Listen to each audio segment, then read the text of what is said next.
The ceiling tiles above me are the kind you only really look at when your life has narrowed down to a single hallway, a single gurney, a single decision you can no longer take back. I count them because counting is easier than thinking, and thinking right now would mean admitting that in exactly 31 minutes, a surgeon I met 4 times is going to cut into my body and remove an organ I have never once thought about in 29 years of living, and hand it to a woman whose name I didn't know existed 3 months ago.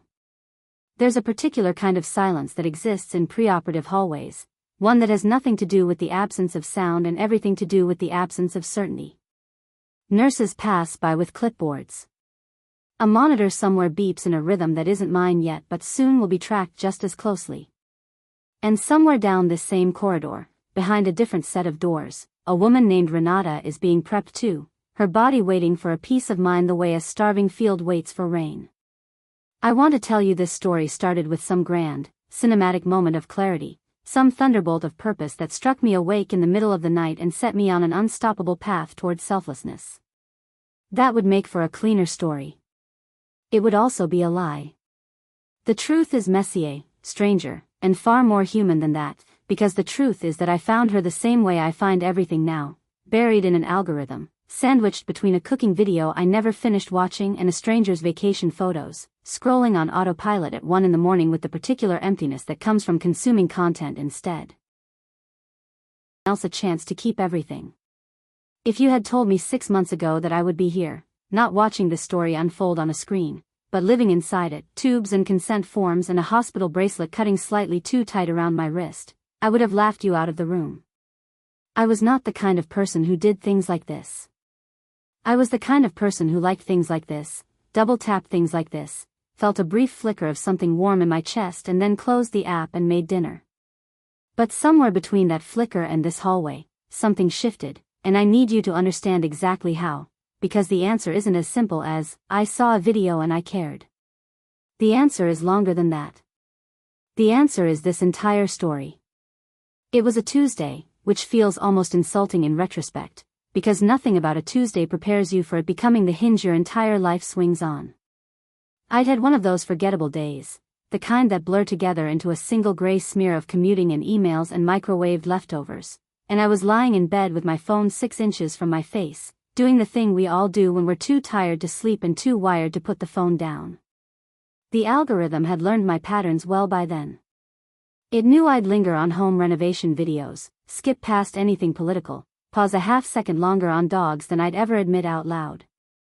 So when the video appeared, it didn't come with a warning label, didn't arrive dressed up as anything unusual. It looked, for one full second, like every other clip in the endless scroll, a woman sitting in a kitchen that could have been anyone's. Exact quality, not dramatic, not performed for the camera, just quietly, devastatingly true. She introduced herself as Renata. 36 years old. A mother of 2 boys whose faces she mentioned but didn't show, to protect them, she said, from becoming part of a story they didn't choose. She talked about her kidneys failing slowly over the better part of a decade, a genetic condition she'd known about since her 20s but had always assumed she had more time to outrun. She talked about dialysis with a bluntness that caught me off guard, 3 sessions a week, 4 hours each, her blood pulled out of her body, filtered by a machine, and returned to her veins slightly colder than it left. She talked about the transplant list the way you'd talk about a lottery you didn't choose to enter, one where losing meant something far more permanent than losing money. And then she said the 5 words that would not leave me alone for the next 72 hours, the 5 words that somehow cut through 11 months of scrolling past videos exactly like this one: I'm running out of time. I didn't comment.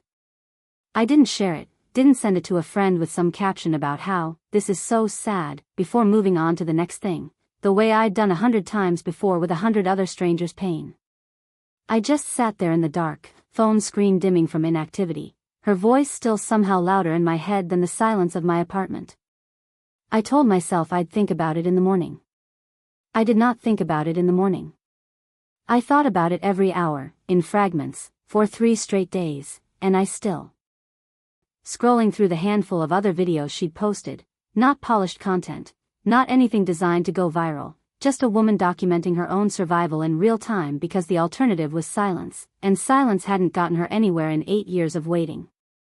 There was a video of her explaining what dialysis actually does to a body over time, the way it keeps you alive without ever letting you feel fully well, a kind of perpetual half-life suspended between sickness and death. There was another where she talked, almost apologetically, about the guilt of asking strangers on the internet for something as enormous as an organ, how she debated for months before posting anything at all, worried it would look desperate, or worse, that it would look like begging. That video had 400 views. 400. In a world where a video of someone's dog sneezing can rack up 10 million in a weekend, this woman's plea for her own life had reached 400 people, and something about that math broke something open in me that I hadn't expected. I remember sitting up in bed and typing, "How to become a living kidney donor," into a search bar, then deleting it, then typing it again, my thumb hovering over the search button the way it had hovered over her video 3 nights earlier. There's a very specific kind of fear that comes with searching a question you're not sure you want answered, because once you know the answer, you can't unknow it, and once you know it's possible, the not doing it starts to feel like a choice instead of an impossibility. I told myself I was just curious. Just gathering information. In the morning, I found the actual statistic that undid me completely. Someone dies waiting for a kidney transplant roughly every day and a half in this country, not because donors don't exist, but because not enough of the living ones ever take the first step to find out if they could be one. I closed my laptop. I didn't sleep. And when the sun came up, I wasn't the same person who'd gone to bed the night before, even though nothing about my life had visibly changed yet. Same apartment, same job waiting for me in 4 hours, same body that still, technically, had 2 kidneys and no reason to give either of them away. But I had a question now that I couldn't put back down, a question that sat in my chest like a stone I'd swallowed whole. What if I'm actually a match? And underneath it, quieter, more dangerous, what if I am, and I do nothing? It took me 4 more days to actually do something about the question that had lodged itself under my skin, and I spent all 4 of them in a strange, suspended state of half-living, going through the motions of my normal life while some other version of me ran calculations in the background. I told exactly one person during that stretch, my sister, on a phone call I'd initially placed to talk about something else entirely, some forgettable family logistics that dissolved the moment I heard myself say, almost involuntarily, "I think I might try to find out if I can donate a kidney to someone I saw online." The silence on the other end of the line lasted long enough that I checked to see if the call had dropped. When she finally spoke, it wasn't disbelief in her voice, not exactly, it was something closer to a stranger's tragedy for my own purpose. That last question stayed with me longer than I wanted it to, because I didn't have a clean answer for it. Maybe there was some truth buried in there. Maybe I was 30 years old and quietly unmoored in ways I hadn't fully admitted to myself, and maybe some part of me was drawn to the idea of a decision so enormous it would drown out every smaller, unresolved question about my own life. But underneath that maybe, there was something else too, something that had nothing to do with my own emptiness and everything to do with a woman's voice saying 5 words in a kitchen that wasn't staged for anyone's benefit. I decided the only way to actually answer any of these questions honestly was to find out if the biology even mattered, before I let the psychology spiral any further. So I sent Renata a message. I rewrote it 11 times before sending it, terrified of sounding performative, terrified of sounding like I was doing this for some version of myself rather than for her, terrified most of all that she wouldn't respond and I'd be left holding this enormous, useless weight of almost doing something. What I finally sent was short. I told her I'd seen her video. I told her I didn't know if I'd be a match, didn't know if this would go anywhere, didn't want to promise her anything I couldn't follow through on.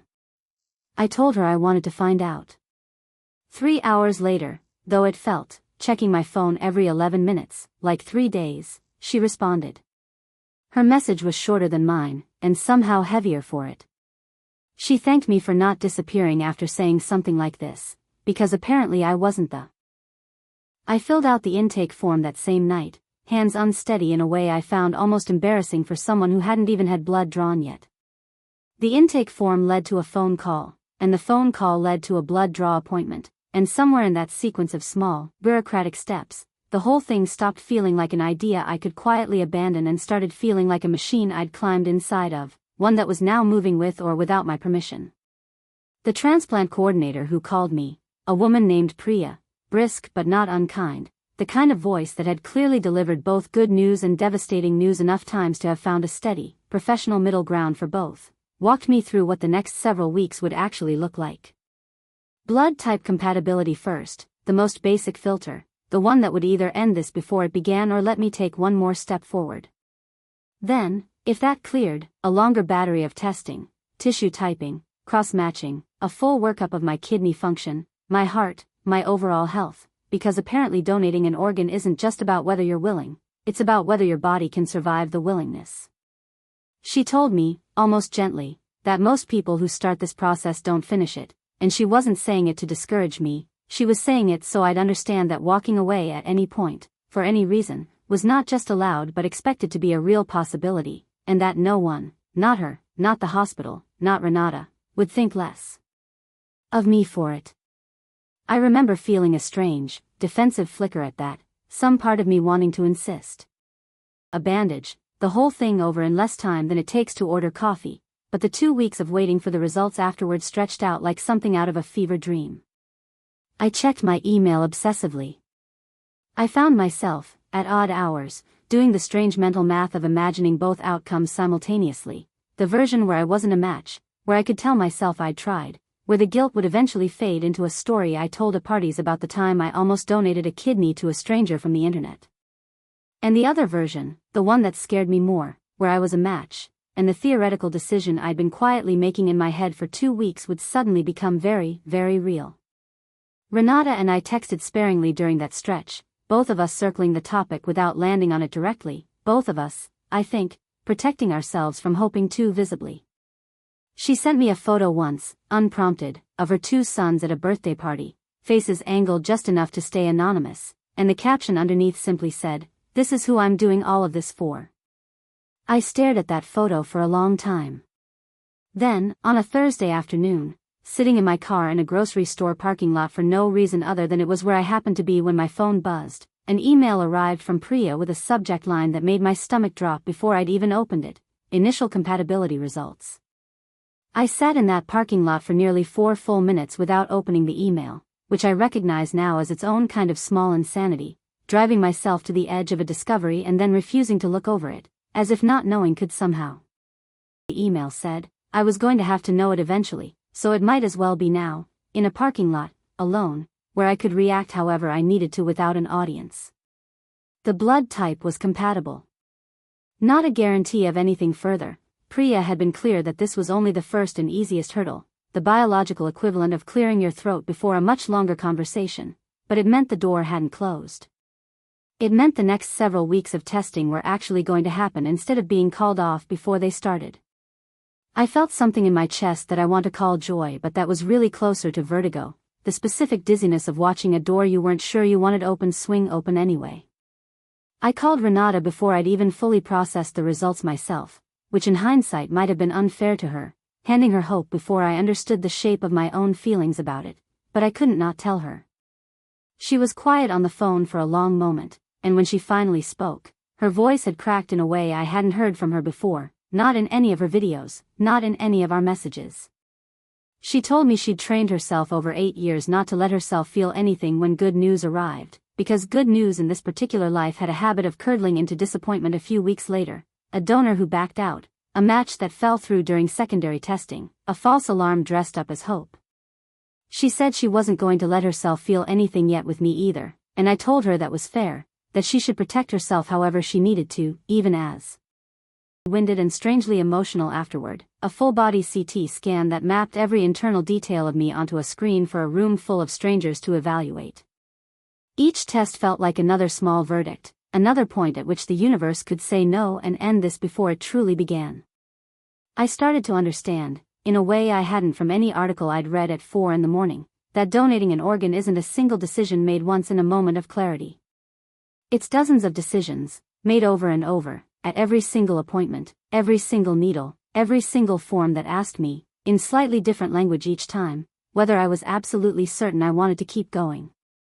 Of everything the transplant center put me through, nothing unsettled me quite like the psychological evaluation, and I want to be honest about that because I think people assume the hardest part of donating an organ is physical, the needles, the anesthesia, the recovery, when actually, for me, the hardest part was sitting across from a clinical social worker named Dr. Amara Voss in a small beige office and being asked, calmly and repeatedly, to justify a decision I was still in the process of understanding myself. She wasn't hostile. If anything, her gentleness made it worse, because it meant I couldn't dismiss her questions as bureaucratic box checking. They were real, probing, designed to catch exactly the kind of self-deception I'd been quietly performing for weeks without noticing. She asked me why I wanted to do this. I gave her the answer I'd rehearsed, the one about the video, the 5 words, the 400 views. She nodded, wrote. Months earlier, my father had died of a heart condition that no organ, no procedure, no stranger's generosity could have fixed, and that some part of me, some part one hadn't fully looked at until that exact moment in that exact beige office, had been quietly furious ever since that there had been nothing I could do, no blood type that mattered, no test I could take that would have changed anything. Renata's kidney failure was different. It was fixable. It had an answer, and the answer was sitting inside my own body, and some wounded, unexamined part of me had latched onto that the way you latch onto anything that promises to undo a helplessness you're still carrying. Dr. Voss didn't tell me this made me unfit to donate. She told me it made me human, and that grief finding a productive outlet wasn't automatically the same thing as grief making a decision I'd regret, but she wanted me to be honest with myself about the difference, and to keep checking in with that honesty at every stage going forward, because coercion doesn't always come from other people. Sometimes it comes from inside your own unresolved history, dressed up as generosity. She also asked the darker, necessary questions. Whether I felt pressured by Renata, by my sister's skepticism turning into something closer to concern, by the momentum of a process that had picked up speed faster than I'd expected. She asked what would happen to my sense of self if, after everything, my kidney failed inside Renata's body, if the surgery didn't work, if I gave this enormous piece of myself away and it changed nothing. I didn't have a clean answer for that. There's something you can't see in the mirror yourself. And then she wrote her final note and told me I'd cleared the evaluation. I didn't feel triumphant. I felt exposed, like I'd been turned inside out in front of a stranger and had somehow survived it, which I'm realizing now might have been the entire point.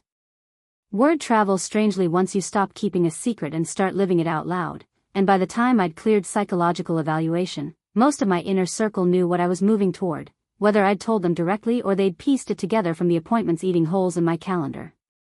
My mother found out from my sister, which meant I got the call already primed with 3 days of her private processing behind it, and it did not go the way I'd hoped.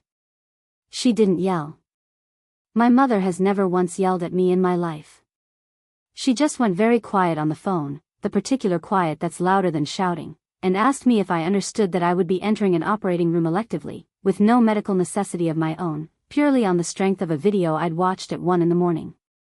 When I tried to explain the months of testing, the psychological evaluation, the careful, deliberate process that had brought me here, she cut through all of it with a single sentence I still think about. You didn't lose a kidney to get here. You're choosing to. I told her that was exactly the point. She told me that was exactly what frightened her. My father's absence sat underneath that entire conversation like a third voice neither of us said out loud, and I think we both understood, without naming it, that some of her fear wasn't real. Ability that an elaborate, sympathetic internet stranger could be constructed for reasons I hadn't imagined, money, manipulation, something darker I hadn't let myself consider. I hadn't, not seriously, and the question rattled me enough that I spent an unpleasant evening researching donor scams, medical tourism schemes, cautionary stories of people who'd been misled by fabricated need. I found nothing that matched Renata's situation, a legitimate, hospital-verified patient, working through an accredited transplant program, her identity and medical need confirmed independently by the very institution now testing my compatibility, not by anything she or I could fabricate between us. It reassured me, but it also introduced a small, cold thread of doubt that I hadn't expected to feel this late in the process, a reminder that trust built through a screen, however real it comes to feel, will always carry a residue of uncertainty that trust built in person doesn't. The hardest conversation, though, wasn't with my mother or my friends. It was with myself, at 2 a.m, 3 weeks before the scheduled surgery date, staring at the ceiling of my own bedroom instead of a hospital hallway, running through every version of every conversation I'd had in the past month, and asking myself the same question Dr. Voss had asked me weeks earlier. Was I doing this for Renata, or was I doing this for the version of myself that needed this to mean something? I still didn't have a perfectly clean answer. But I noticed, lying there, that the fear hadn't once made me want to stop. It had only ever made me want to understand myself better on the way there. And somewhere. If the biology or the psychology or the endless bureaucracy of transplant medicine decided otherwise. So for nearly 2 months, Renata existed to me almost entirely as a voice in text messages and the occasional video call, her face lit by whatever lamp was nearest her at whatever hour we happened to catch each other awake. I learned her in fragments the way you learn anyone through a screen, the way she typed in short, clipped sentences when she was anxious and long, winding ones when she felt safe enough to ramble, the way she signed off almost every conversation with some variation of gratitude that never once curdled into performance, that always sounded like she meant it freshly each time instead of reciting it out of obligation. I learned that she used to run half marathons before her kidneys started failing, that she missed her own body in a specific, grieving way that had nothing to do with vanity and everything to do with betrayal, the strange loneliness of living inside something that had turned against her. I learned that her sons didn't fully understand what dialysis meant, only that mom disappeared 3 mornings a week and came home looking like she'd aged a decade in 4 hours.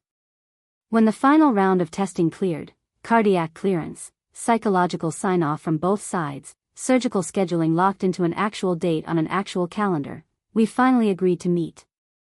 I flew out on a Friday, 3 weeks before the surgery, landing in a city I'd never had reason to visit before this entire strange chapter of my life began. I remember standing in the arrivals area, scanning faces the way you and terror braided together that I imagine mirrored my own. Neither of us knew what to do with our bodies in that first second. A handshake felt absurdly formal for what we'd already been through together. A hug felt like it was claiming an intimacy we hadn't technically earned yet, not in person, not with our actual arms around actual shoulders. She hugged me anyway, first, before either of us could overthink it any further, and I remember being startled by how small she felt. How the illness that had only ever existed to me as a concept in a video now had a physical weight I could feel against my own chest. We didn't talk about kidneys for the first hour. We talked about her sons, about the terrible chain restaurant she insisted on taking me to because it was, apparently, the only place in town with milkshakes good enough to justify the calories, about my job, about nothing important and everything important, the way you talk when you're trying to become real to someone who has only ever existed to you in fragments. Somewhere around hour 3, unprompted, she reached across the table, took my hand, and said the thing I think we'd both been circling since the moment she saw me at arrivals. I don't know how to thank someone for this. I don't think the words exist yet. I told her she didn't need to find them.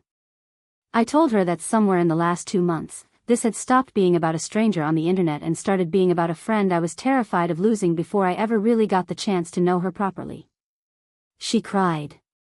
I did too, quietly, in a restaurant booth that smelled like fried food and possibly fast, as if the calendar itself understood I wasn't ready and was rushing me toward the date anyway before I could talk myself out of it.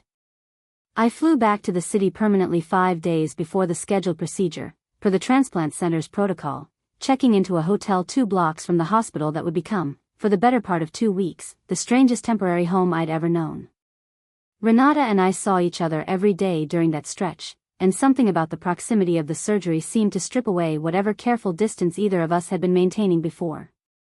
We stopped performing gratitude and started just existing together, grabbing coffee, walking slow laps around a park near my hotel because walking helped both our nerves, sitting in comfortable silence in a way that felt earned rather than awkward. Her sons met me on the 3rd day, 2 boys, 8 and 11. Who studied me with the particular suspicion children reserve for adults who matter enormously to their parents but whose exact role they don't yet understand. The older one asked me bluntly, in the way only children can, if it was going to hurt. I told him the truth, that yes, it would hurt, but that some things are worth the hurt, and that his mom had been hurting far longer and far worse than I ever would, and this was my small way of trying to even that out. He nodded slowly, like he was filing that answer away somewhere important, and then asked if I liked video games, which felt like the closest thing to acceptance an 8-year-old could offer. The preoperative appointments intensified during that final week, the camera-guided precision that had transformed donor nephrectomy from the brutal, months-long recovery it used to require into something measured now in weeks. He told me, gently but directly, that while modern outcomes were excellent, there remained real risks, bleeding, infection, the rare but real possibility of complications that could affect me long after Renata's part of this story had, hopefully, resolved into health.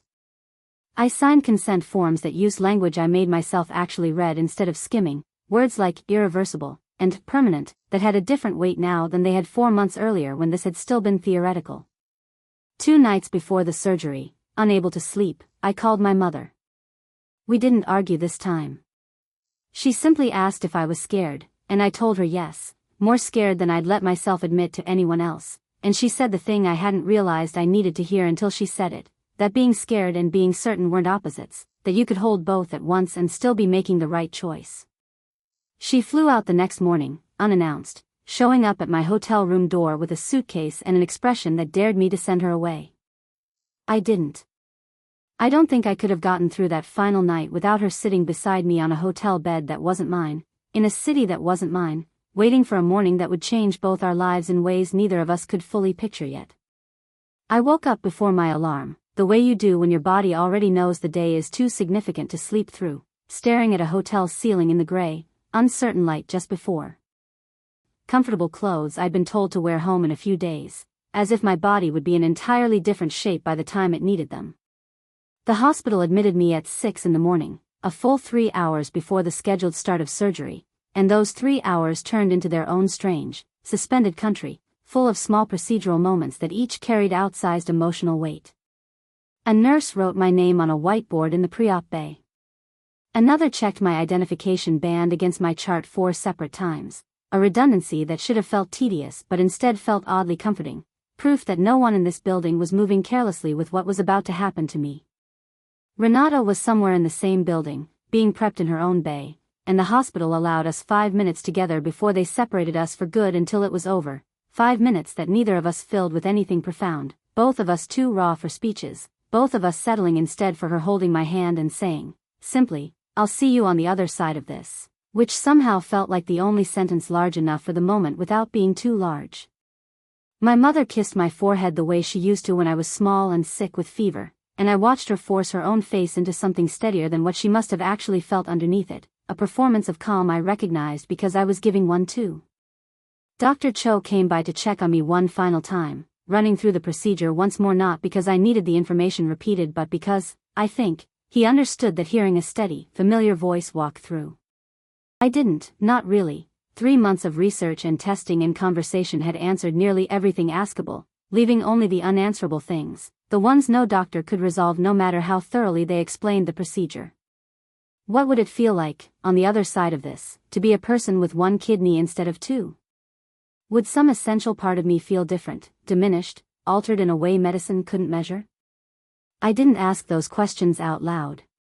I let them sit quietly in my chest as they began wheeling my gurney down the hallway, the same hallway I described at the very start of this story, fluorescent lights sliding past overhead in a rhythm I'd remember for the rest of my life, my mother's hand slipping out of mine at the exact threshold where family wasn't allowed to follow any further, and the doors ahead swinging open onto a room full of steel and light and the entire team of strangers who were about to become, for the next several hours, the most important people in my life. The operating room was colder than I expected, colder in a way that felt almost clinical on purpose, as if the temperature itself was designed to remind everyone inside it that this was a place for precision, not comfort. I remember the size of it more than anything, larger than I'd pictured, humming with the quiet mechanical presence of monitors and machines I couldn't name, a team of people moving around me with the practiced, wordless choreography of people who had done this exact dance hundreds of times before, even though for me it would only ever happen once. Someone attached monitoring leads to my chest, the cool adhesive star. As it did, "We've got you." Just breathe normally for me, ordinary words, almost mundane, but delivered with a steadiness that reached through my fear and settled something in my chest. The anesthesiologist told me she was starting the medication, that I might feel a warm sensation moving up my arm, and I remember thinking, with the strange, detached clarity that sometimes arrives right at the edge of consciousness, that I wanted to hold on to this moment a little longer, wanted to memorize the ceiling and the lights and the low murmur of voices around me before it all dissolved into nothing. It did dissolve, faster than I expected, faster than any of the countdowns from movies where people recite backward from 10 and make it to 7 or 6. I don't remember reaching 5. There is a gap now in my memory, a clean, seamless absence where several hours of my life used to be, Hours in which surgeons I trusted with my body did something I still find almost impossible to fully picture. Opened me, located a kidney that had spent 29 years quietly doing its job without my ever once thinking about it, carefully separated it from the blood vessels and tissue that had always kept it exactly where it belonged, and lifted it out of me entirely. Somewhere in a different operating room, in the same building, at almost exactly the same moment, another team was preparing Renata's body to receive it, clearing space for an organ that wasn't hers, connecting blood vessels that had never touched each other before, waiting to see if her body would recognize this stranger's gift as something to protect rather than something to reject. I know all of this only experienced before, not sharp, not stabbing, but heavy, foundational, the pain of a body reorganizing itself around an absence it hadn't asked for but had agreed to anyway. The second thing I remember was a voice, blurry and distant at first, sharpening slowly into words, asking me if I could hear them, asking me to open my eyes if I could. I tried. It took 3 attempts before the fluorescent lights above me finally resolved into focus, and the very first coherent thought that surfaced through the anesthesia fog wasn't about the pain, wasn't about myself at all. It was a single question, formed with whatever fragment of consciousness I had available: did it work? The nurse who answered me had a voice I would later learn belonged to a woman named Corinne, though in that moment she was just a blur of soft blue scrubs and a steadiness I clung to the way you cling to any anchor when the world hasn't fully solidified around you yet. She told me the surgery was over, that I'd done beautifully, that I was in recovery now and everything had gone according to plan. But she was careful, deliberately careful, not to answer the actual question I'd asked, the only question that mattered to me in that entire hazy stretch of half-consciousness. I asked again, my voice thick and unfamiliar to my own ears, dragging itself up from somewhere deep and anesthetized. Did it work? Is she okay? Corinne told me, gently, that Renata's surgery had gone well, that the kidney had been successfully transplanted, but that it was still too early to know how her body would respond. The first hours and days after a transplant are a waiting game even for the surgical. Something certain rather than something still hanging in uncertainty. But medicine doesn't often deal in the kind of certainty I was craving in that moment, and I had to learn, right there in a recovery bay with N4 taped to my hand, that some of the hardest waiting was still ahead of me even though the part I'd spent months preparing for was already over.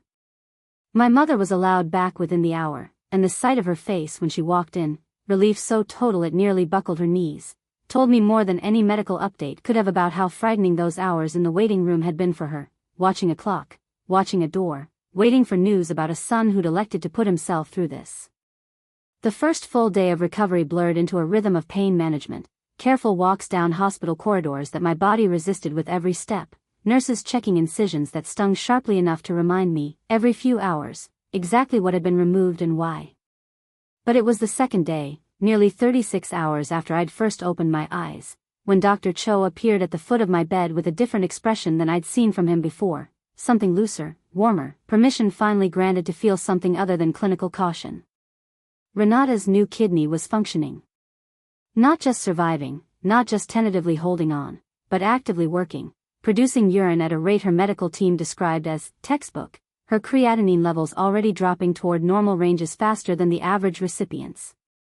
He told me this with the careful professionalism of a surgeon, but I watched something in his own face. A breath I think we'd both been holding, in different ways, for the better part of 3 months. They let me see her on the 4th day, both of us finally stable enough, mobile enough, cleared enough by our respective medical teams to be wheeled down 2 floors and into the same room for the first time since this had all become real instead of theoretical. I remember the strange formality of it, a nurse pushing my wheelchair, another pushing hers, the 2 of us approaching each other from opposite ends of a hospital corridor like something out of a scene neither of us would have written for ourselves, too raw, too on the nose to have invented.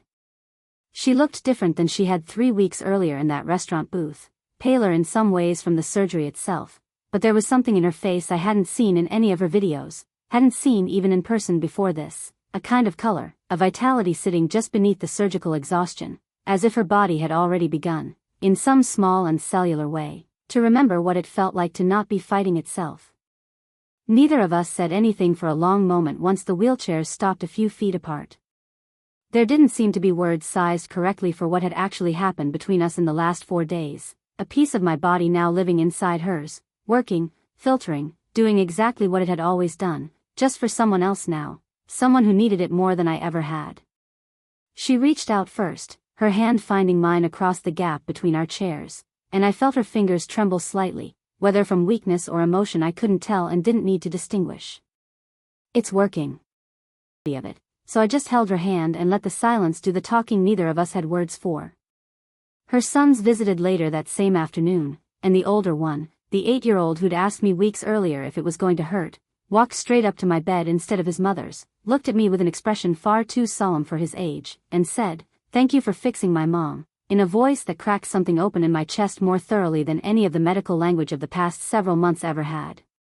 I told him I hadn't fixed her, that doctors had done the fixing, that his mom's own strength had gotten her through 8 years of a fight most adults couldn't have survived, and that all I'd really done was hand over a spare part her doctors knew what to do with.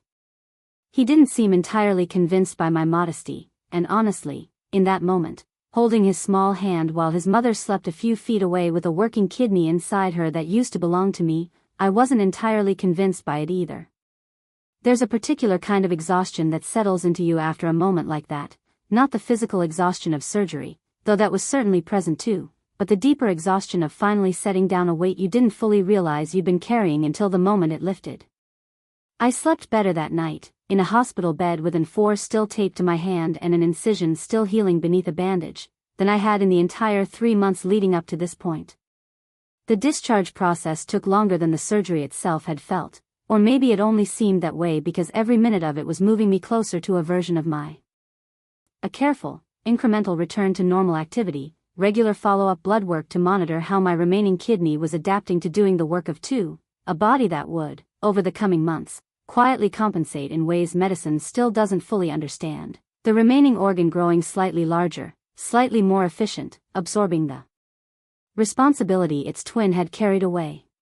He told me the long-term outlook for living donors was excellent, that decades of research showed people like me went on to live full, normal lifespans with no meaningful difference in life expectancy, and I believed him, mostly, while also understanding that some small, irrational part of my brain would probably wonder, for years afterward, about the version of my body that existed before this, the one with 2 kidneys instead of 1, the one that had never had to prove anything about its own resilience.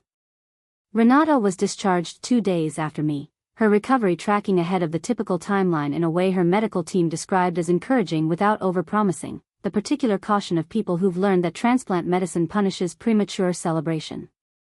We said goodbye in the hospital lobby, both of us in wheelchairs still, both of us moving slowly and carefully in ways that made the moment feel less like a dramatic farewell and more like 2 people quietly acknowledging that whatever this had been, it wasn't ending here, it was just changing shape. She told me, holding both my hands in hers, that she didn't know how to build a friendship with someone who'd already given her the largest gift of her life before either of us. She laughed, really laughed, the first full laugh I'd heard from her since we'd met in person, and something about hearing it land differently now, knowing what her body had been through to arrive at a moment light enough to laugh in, made the whole strange, exhausting, terrifying journey feel, for the first time, unmistakably worth it. My flight home was 3 days later. I remember looking out the airplane window somewhere over unfamiliar landscape, my hand resting instinctively over the healing incision on my side, thinking about how strange it was that I was returning to my old apartment, my old job, my old life, as a fundamentally different person than the one who'd left it 4 months earlier, not just physically altered, though I certainly was that too, but altered in some deeper structural way, the way you're altered permanently by any experience that forces you to find out exactly what you're willing to sacrifice for someone you didn't have to love, but chose to anyway. 6 weeks after the surgery, I sat down to write the caption for the video I thought would close this story, something reflective about scars and second chances and the strange, quiet math of what one body can spare for another, and halfway through writing it, I stopped, because I realized I owed you something more important than a neat ending. So here it is, plainly, without the music swelling underneath it to soften the landing, none of this happened. There is no Renata. There is no operating room I woke up in, no 8-year-old boy who thanked me for fixing his mother, no garden full of tomatoes grown with borrowed. The point was to make you feel, for 15 minutes, exactly what it might mean to let a stranger's 15-second video actually reach you instead of scrolling past it the way we all do 100 times a day. And here's the part that isn't fiction. Someone, right now, in a city you'll never visit, is filming a video exactly like the one that opened this story, describing a kidney failing in real time, hoping a stranger scrolls slow enough to stop. Roughly 17 people die every single day in this country waiting for an organ that never came, not because the donors don't exist, but because most of us never take the one small step of finding out if we could be one. That's not a script. That's not a hook designed to keep you watching. That's just true, and now you know it too, which means you get to decide what to do with it. If this story moved you even slightly, if some part of your chest tightened the way mine described tightening in that first scroll, I'm not asking you to donate an organ tomorrow. I'm asking you to do something much smaller and, frankly, much easier. Register as an organ donor, right now, using the link pinned in the description, a decision that takes 90 seconds and costs you nothing today but could hand someone else every single day they have left. And if this kind of story is one you want more of, the kind that makes you sit in your car for 4 extra minutes before you can make yourself move again, hit subscribe before you go, because I'm building an entire series around exactly this question: what do we actually owe each other as strangers? And I'll see you in the next video.